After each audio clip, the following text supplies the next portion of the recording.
Shivneri news शिवजन्मभूमी या news चॅनलमध्ये आपल्या सर्वांचे सहर्ष स्वागत. नमस्कार, मी दिलीप वळसे पाटील, विधानसभा सदस्य आंबेगाव.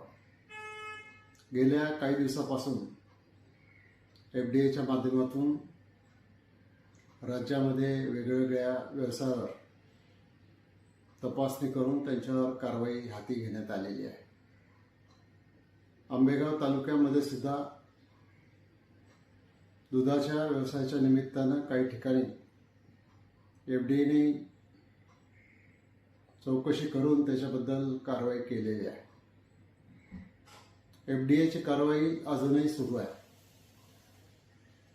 या संदर्भामध्ये माझे काही राजकीय विरोधक जाणून बुजून ज्या गोष्टीशी माझा काही संबंध नाही अशा गोष्टीचं नाव जोडून माझी प्रतिमा मलिन करण्याचा प्रयत्न करताय. या संदर्भामध्ये मी माझी भूमिका अतिशय स्पष्ट केलेली आहे की अशा प्रकारची भेसळ करणारी व्यक्ती किंवा कंपनी किंवा संस्था कुठली जरी असली तरी त्याला मी पाठीशी घालणार नाही.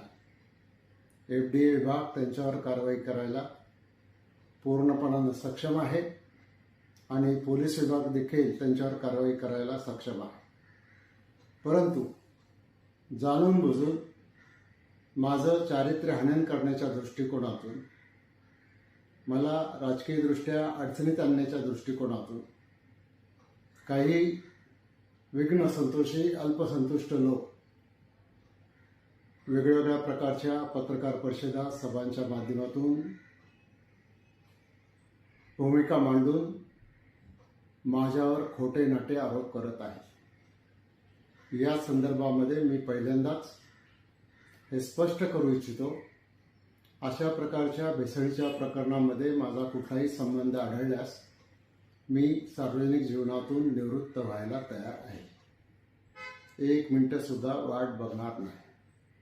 परंतु खोटं नाटं जाणीवपूर्वक कोणाच्या तरी सांगण्यावरून राजकीय फायद्यासाठी करण्याचा प्रयत्न जर कोणी करत असतील तर त्यांना देखील मी या निमित्तानं इशारा देतो की गेले काही दिवस मी मुद्दाम तुमची भूमिका समजून घेत होतो, पण यापुढे तुम्ही असाच तुमचा प्रयत्न चालू ठेवला, माझी बदनामी चालू ठेवली तर निश्चित तुमच्यावर फौजदारी आणि आर्थिकदृष्ट्या मोठ्या नुकसान भरपाईचा दावा मी हायकोर्टामध्ये करायला मागे पुढे पाहणार नाही. तो मी करणारच आहे. त्यामुळं आता तरी या अशा अल्पसंतुष्ट व्यक्तींनी माझी बदनामी करायचं थांबवावं, अन्यथा पुढील कारवाईला सामोरं जायची तयारी ठेवावी.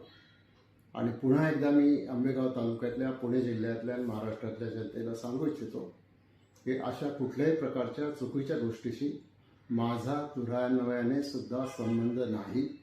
तो संबंध कोणी सिद्ध करून दिल्यास मी पुन्हा एकदा सांगतो की मी सार्वजनिक जीवनातून निवृत्त व्हायला तयार आहे. धन्यवाद. जय हिंद, जय महाराष्ट्र.